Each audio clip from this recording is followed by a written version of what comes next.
All right, so joining us now from the worldtribune.com is a guy I have to say that as soon as I saw his writings on this topic, I went, we have got to interview him. Joe Schaefer. Joe, welcome. Thank you for coming on.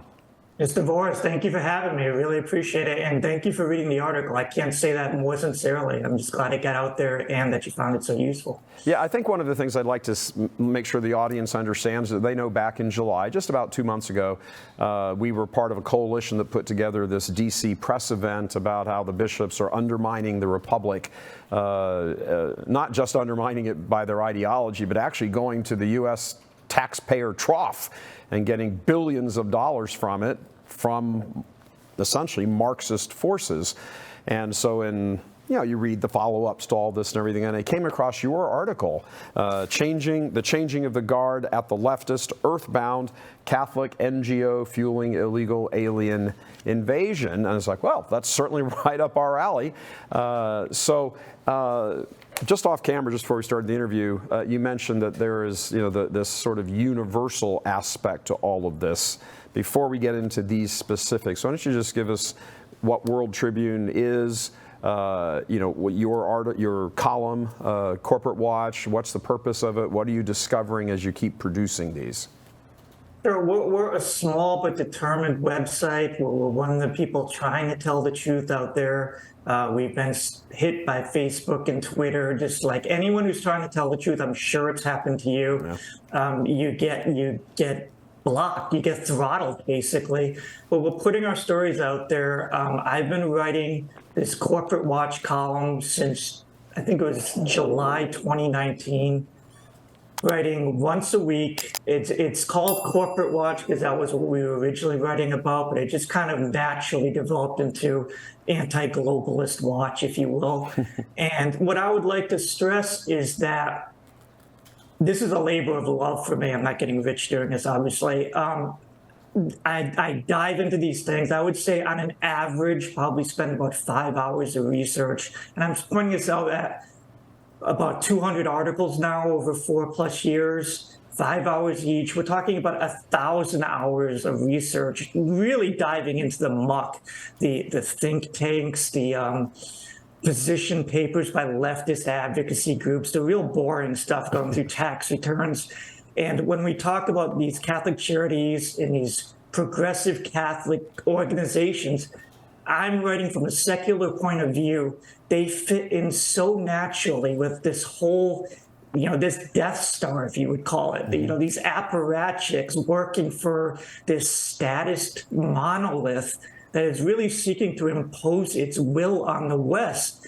And it's a very fascinating topic. We can go in so many different ways with it. But the most interesting thing to me is how the ideology of progressive Catholicism, the elitism of progressive Catholicism, just naturally fits into this monolith that is being constructed against the West.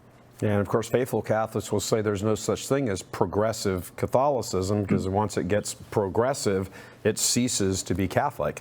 It's kind of like the Democrats and the United States. At some point, they give up on the United States part of it. Specifically with the NGO issue, the non-government organizations, of which the USCCB and its many, many tentacles, the big one being Catholic Charities. What have you discovered about that ideologically, financially, all of these various things? What have you unearthed in your many, many, many hours of bumping up against all of this stuff in your journalism research? Well, there are three major components, and the first two are financial. So I guess I'll quickly state them, and then we can pause if you want to jump in and follow up, or I can go to number three. The financial things that jump out are: one, Catholic Charities USA is primarily funded by the government. Forbes reported in 2022 that they received $1.4 billion from the government. They didn't specify if it was federal, state, local, so I'm assuming it was all three. Either way, that is the U.S. taxpayers ponying up $1.4 billion to Catholic Charities. And what that means primarily is that Catholic Charities has no need to answer to the regular Catholic mass goer in the pew. No desire to. It still wants your money. It's still going to ask for your money. I'm sure they aggressively pursue that, but they feel no sense of accountability to the church pew. They have said it. The predecessor who just left Catholic Charities said she didn't really care about Catholics criticizing their aggressive support for illegal aliens, that they were going to do this anyway. She's got 1.4 billion reasons to say that. They don't need to answer to the average Catholic churchgoer. Second thing is, and this is the interesting part, is we don't know how much of this money is actually being spent on illegal aliens. So the government gives them $1.4 billion, but it doesn't specifically say where that's going. I tried to find more information myself. I did not do an exhaustive search, but it was difficult to actually pin down specifics on how much is Catholic Charities specifically donating, focusing on illegal aliens. They call them migrants.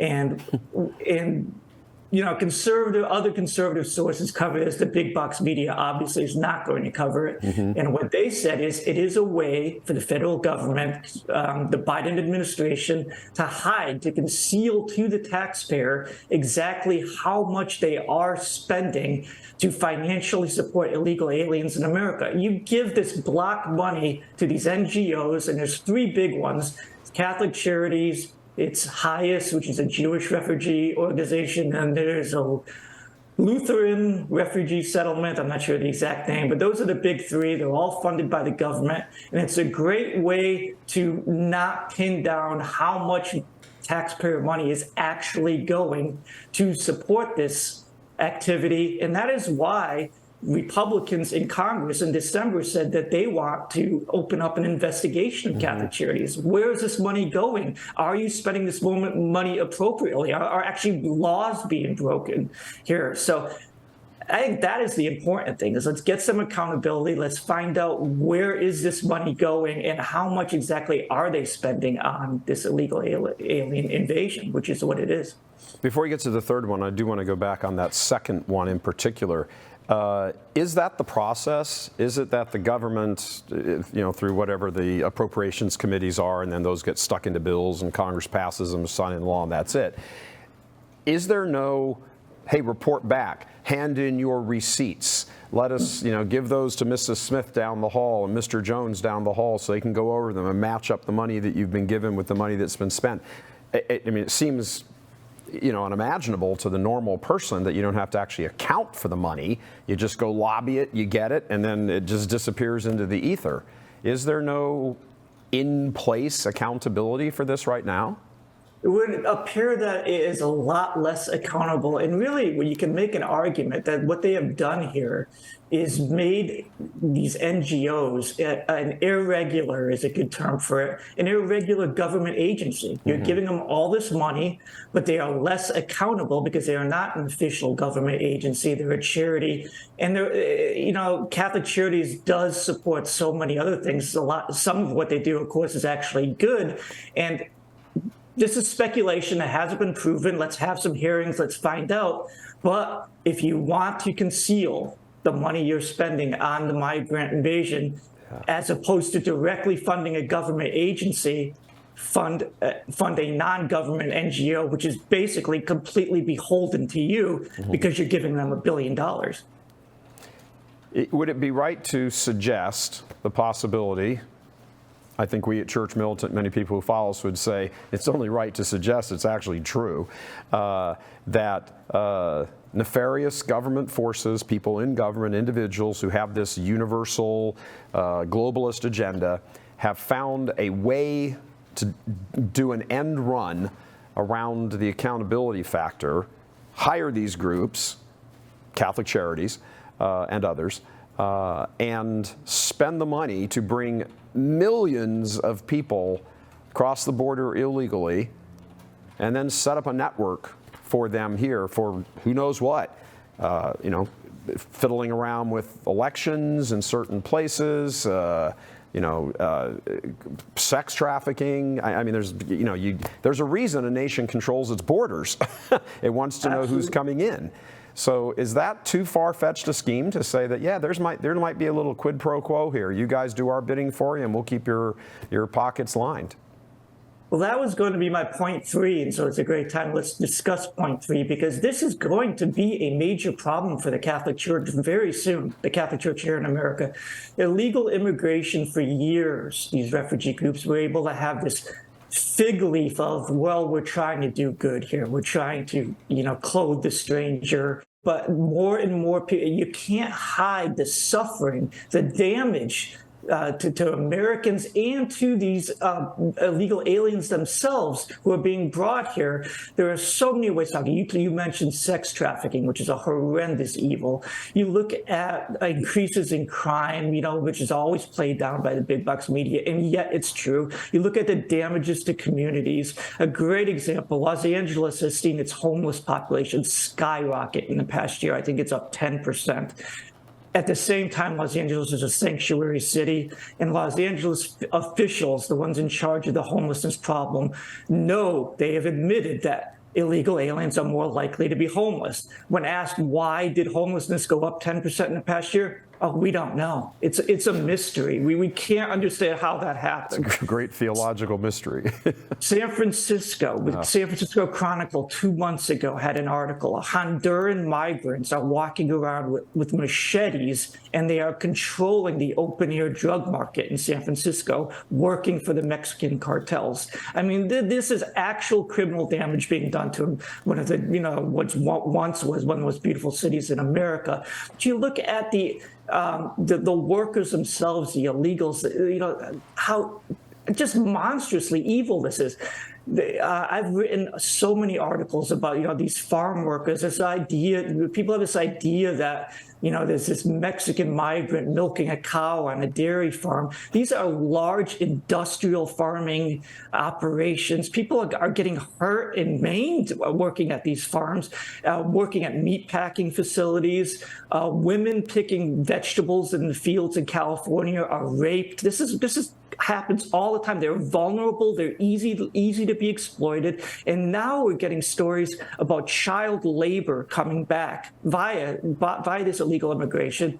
There was a company, Packer Sanitation. They clean the meatpacking facilities at night. Highly dangerous job. You're using caustic chemicals. It is literally a life-threateningly dangerous job. And they're employing young children to do this job at night.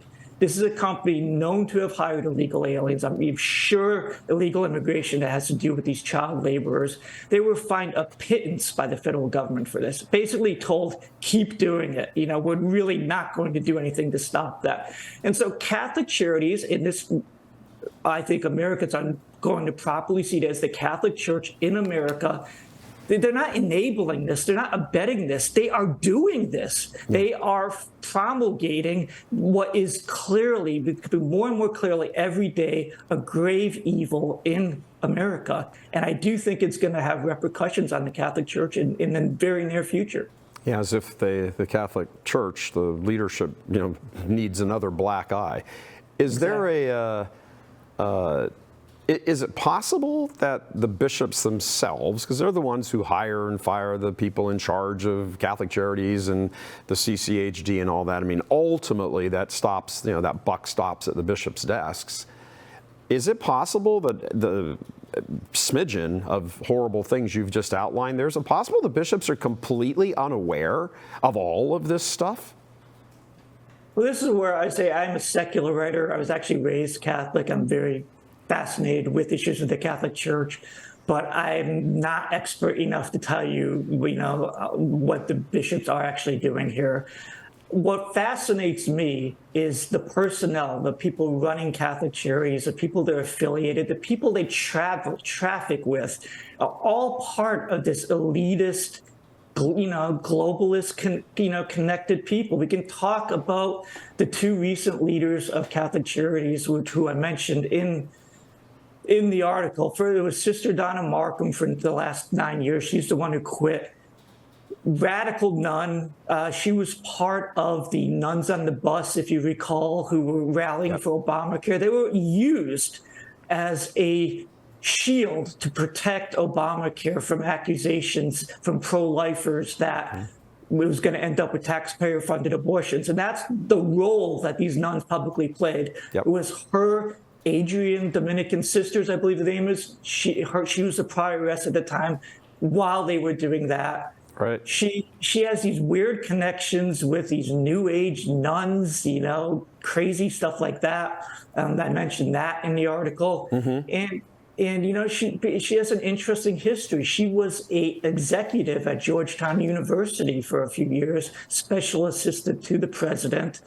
And her replacement is now Carrie Alice Robinson.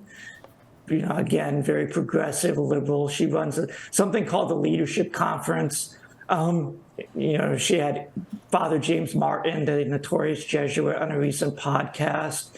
She went out of her way to praise these, New Age nuns talking about the cosmic Christ and the planetary shift. It doesn't seem like a coincidence, but two of them doing that. She is especially devoted to the idea, which she has written, that women should have equal amounts of leadership positions in the Catholic Church as men, across the board, equal leadership. So she's a committed feminist. Again, she got her undergraduate degree at Georgetown. Again, Georgetown, two Georgetown connections with these people, and of course, for our viewers who don't know, Georgetown is in Washington, D.C., there, right in the heart of the most powerful secular city in the world. Absolutely. And that was the thing I was just going to say. After the Ivy Leagues, after doing all this research, the name Georgetown University comes up over and over and over again in these articles I've written about, the United Nations and all these globalist boondoggles. There's always Georgetown as a partner, Georgetown people. Hillary Clinton opened some women's leadership group at Georgetown. Dr. Anthony Fauci just got his golden parachute. We know he retired from federal service, got rewarded. He's now a distinguished professor at Georgetown. We know Dr. Fauci supported fetal tissue research, harvesting the tissue of murdered babies for medical research. He was doing that back in 1988. Apparently that means nothing to Georgetown. And this new leader, Robinson, Georgetown undergraduate, and she has a degree from Yale Divinity School, because that's what you want your Catholic leaders to have, a degree from Yale Divinity School. Exactly. And, so they're all connected with these elites. And we could talk about the Jesuits and their role in this, which is shameful. I could connect the Jesuit order in two dots, one person to a radical abortion advocacy group that called for Catholic hospitals not to have the right to opt out of abortions. Right. Let me grab a piece of paper here really quickly, because I want to make sure I get these names right. Sure, that's all right. Consult the notes. Yeah, it all blurs after a while writing this stuff. Like I said, they're just like faceless apparatchiks of this giant monolith. So I got to make sure I get the names right. Sure. So Sarah O'Hagan, she's the board chair of something called the Fuller Project. She was also, until recently, a board member of American Media. And this is her quote. It's on her Fuller Project bio: the leading provider of editorial content for thinking Catholics. Yes. Now there's your smug Jesuit arrogance, if you don't mind me saying that. She's also an I'm just sorry you said it before we did. And she's also an executive with the International Rescue Committee, one of the most powerful NGOs in the world, pushing this mass migration of peoples all across the planet, really. It's tragic what they're doing. And she's a vice chair of the trustees on the board of Johns Hopkins University. Yeah. Very connected person, very connected. So she's on the board of the Jesuits' flagship media operation. The Fuller Project is a rabid abortion advocacy outfit. They published a detailed report. This got a lot of play in the mainstream press, big box outlets pushing it. It was one of the splashy report that said Catholic hospitals had no right to opt out of performing abortions, since abortion is essential health care. Yeah. Them doing that was endangering women's health. So in two dots, she is the board chair of this organization that says Catholic hospitals should be made to perform abortions, and she was on the board of American Media, the flagship media. organization of the Jesuit order. I mean, that's an absolute scandal, absolute scandal. I think one of the things in our world of journalism and research and everything, Joan, I'd like you to speak to this, that you come to understand is, yeah, you can talk about the Notre Dames and the Georgetowns and staying in the Catholic world and the Loyolas and Loyola Marymounts and all of these different ones, University of San Diego. You talk about all of these things, but that's easy for the public at home to grasp because they recognize that name. They recognize Georgetown. But at the end of the day, you and I, many others who live in these waters all the time, recognize that this is really relatively speaking, a small pool of people around the world who do have a larger network underneath them, but they control that network and they operate that network. And these people go along with it, and they trade positions on each other's boards of directors, and it's one big spider web, really. Spiritually, of course, we'd say it's controlled by Satan, which it is, but in the temporal order of things, that's the mechanism by which he's able to operate. He doesn't operate floating in the air, he operates through human agency. And this is not... This isn't such a gigantic, far-flung network that has millions of people calling the shots. It's really not. It's really, again, relatively speaking, a somewhat small number of people around the world who are calling the shots. And unfortunately, these horrible Catholics and their organizations are right in the thick of all of this. Not all Catholics, obviously. We're not. We point out their stuff. But all the power and all the money and all the cards, so to speak, really are on their side, aren't they? They are, and I would like to point out that there is a religious sense with these people and their religion. And I should probably defer to you on this, correct me if I'm wrong, but my take on it, and it's a secular take, it's writing about these people every week for 4 years, that it is a religious sense. It is. The best word to describe it, in my opinion, is humanism. Yep. It is the belief that you can establish the kingdom of man here on earth. Dr. Anthony Fauci, again, he was named 2021 a Humanist of the Year by the American Humanist Association. He accepted that award with a video, credited his Jesuit education. He's a Holy Cross grad. He went to a Jesuit high school. Credited his Jesuit education with instilling in him the values that he used during his federal career. Remember, this was the guy pushing fetal tissue for medical research back in 1988. Thank you, Jesuits, for letting me do that. And then he said, and I'm going to have to get the paper again because it's a direct quote, but it's an important quote. So let me find it.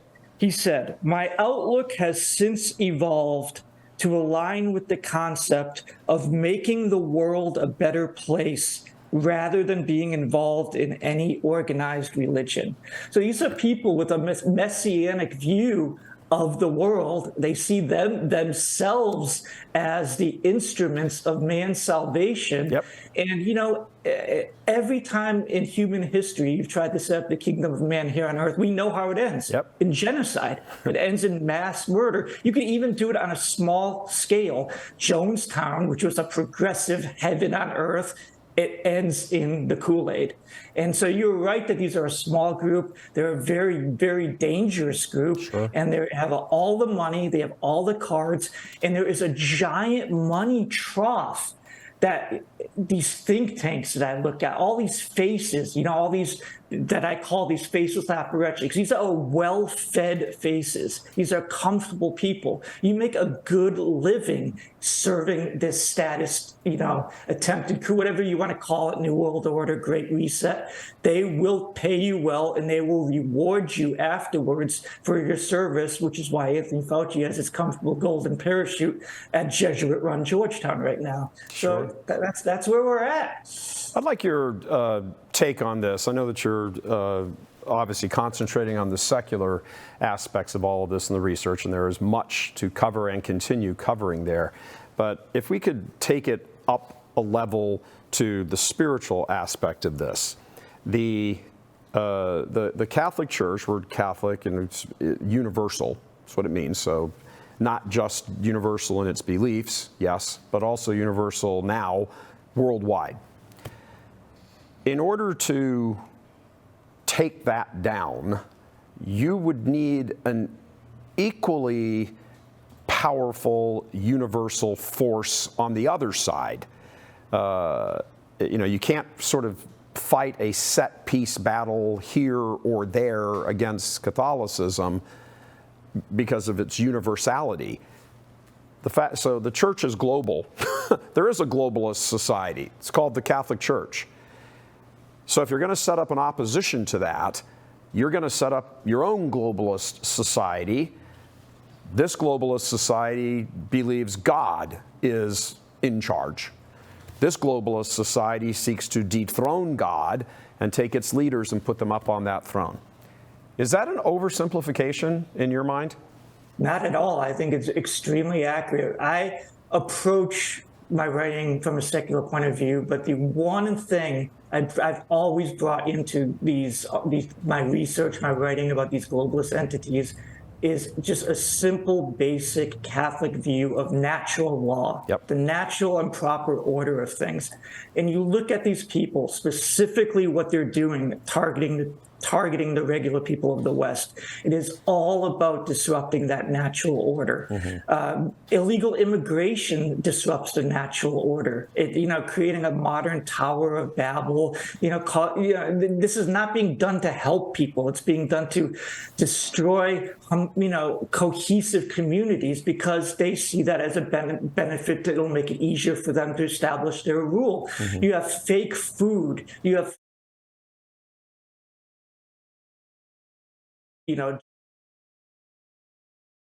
you have fake mosquitoes, thanks to Bill Gates, being unleashed on the world. And let me say this, and you tell me if I'm going too far. But it makes sense to me. I don't even know if it's a deliberate thing, but when I say these progressive Catholics naturally fall into this fold. Okay, so let's look at illegal immigration. It is a cheapening of man. Economically, materially, it makes it easier to. It reduces the bargaining power of the laborers in the countries where they exist. Now, if you're a feminist and you've been speaking for years about how you want to destroy the traditional family, the patriarchy. Elizabeth Warren ran for president in 2020, and I am not an Elizabeth Warren fan, but she had one thing to hang her hat on. She said that families should be able to raise children on one income. And I knew right away that wasn't going to fly because it was going to bring up too many things Democrats didn't want to talk about. Like maybe mothers are better off staying at home. Maybe fathers are better off being the breadwinner. And so if you're a feminist and you are opposed to that notion of the father being the head of the family and the breadwinner, by supporting massive illegal immigration, you are making it impossible for average Americans to raise a family on one income. You're doing your part to destroy the patriarchy by reducing the labor power of citizens. Do you think that's a stretch, or do you think that may be true? No, I think that's very true. It makes perfect sense. It's interesting that when Antonio Gramsci founded the Communist Party in Italy in the 20s, he recognized and said and wrote down, once he was in prison, wrote down that global communism cannot advance globally as long as the culture is imbued in Catholicism. It promotes the natural law, natural moral law. It promotes a certain order of the universe. So they set about, and he said, and frankly, he didn't coin the term "long march through the institutions." That was done in the '60s by some of the German communists. But the point there is still the same. The point is that you have to fight these 1,000 little battles times another 1,000 little battles all over the place like termites. And eventually the house will fall down. And that's what they've gone about. You do have millions of people doing your dirty work for you, but there's not millions of people calling the shots. I think that's a very you have to propagandize people through what you call, and I think aptly, the big box media. You have to brainwash them in the universities, which you've done so well now that you hardly find anybody under 30 who isn't just a stooge who's gone to school for any of this. It really does, you look out on the future and just say, my goodness, where is this all going to end? I'd like to make that my final question to you and get your final thoughts on that. Where is all this going? Is there a way to fight back? Is there a way maybe not to restore, at least initially, but resist?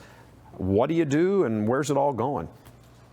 I think you can't win a battle overnight. You can't be a hero and slay the dragon here. It's going to be, you talked about a million little, termite bites to tear down the institution. It's going to be a million little termite bites to tear down this monolith that is against us. The number one thing I try to say is, it's not a purity test. No one's going to judge you, but to the best of your ability, when possible, do not give these people your money. If you know a corporation is supporting evil, and it's quite possible for you to not buy their product, buy another product, and sometimes it's impossible. Good luck trying to find an airline to fly. I can tell you right now, they're all horrible. They promote the worst stuff, transgender kids and everything. Right. I'm talking pretty much all of them do that. So, but you don't have to buy Bud Light. Yeah, exactly, Bud Light. Right. And the funny thing, if you saw that, people are saying, why did Bill Gates invest all that money in Bud Light? What a mistake. He's not making a mistake. He's standing up for an institution that took a bullet for his cause. They've got all this money to throw around. And so, he's not, taking a gamble on Bud Light. He's rewarding Bud Light. He's got Bud Light's back. This money train is endless, and it does seem tough to overcome, but if you can just not contribute in your own small way as much as possible without beating yourself up about it, to me, that's really the only way to go about fighting this. Oppose it however you can, whenever you can, but don't. It's not a purity test. You're not being graded on this. Do the best you can. All right. Excellent. Joe, one of the most informed, intelligent interviews we've ever done on this, and we'll have to talk off camera at some point about get back in the church. It isn't these horrible people. These people co-opted the United States. That same mentality is at work trying to co-opt the church. The United States isn't divinely protected, but the church is. So just sort of wish you'd slam into the divine protection mode a little faster. I know it's not an excuse, but I have to tell you, just as a male, I cannot stand how feminized the Catholic Church is when I go to Mass. If you can find a Latin Mass, which they're making impossible, just the Sunday Mass is so feminized. It drives men out of the church. It's a terrible excuse. We need the sacraments. I know that's everything. But it's so depressing going to these churches. You feel like a captive audience, and they've got you there, and it's a terrible excuse. Yeah. Well, first of all, it's understandable on the natural level. We hear that all the time. That's been our experience here too at Church Militant. Everybody here would say the same thing. We're very, as the individuals and staff and crew and members of the apostolate here, we generally don't go to those sorts of masses, which unfortunately are in the vast majority.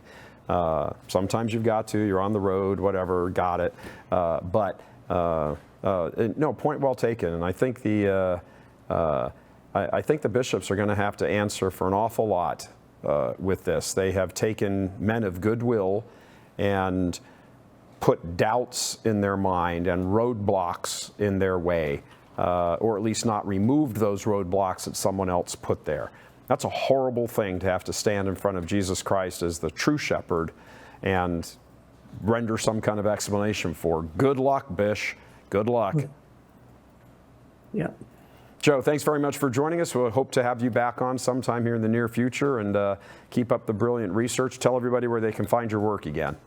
worldtribune.com, Corporate Watch, and just go to the site. There's a search bar on top. Click on Jesuit, click on Catholic, and you'll find some interesting articles relating to what we just talked about. And I also write at libertynation.com, so you can check me out there. And, it's a labor of love. I'm trying to do my small part. And I really, again, appreciate that you found the article and that you found it useful. And this really was one of the most interesting conversations I've had in quite a while. This was a very interesting angle on what I've been writing about for the last 4 years. That's excellent. Well, very good. Thanks very much, Joseph, for coming on, and we will talk to you soon. God bless you. Thank you.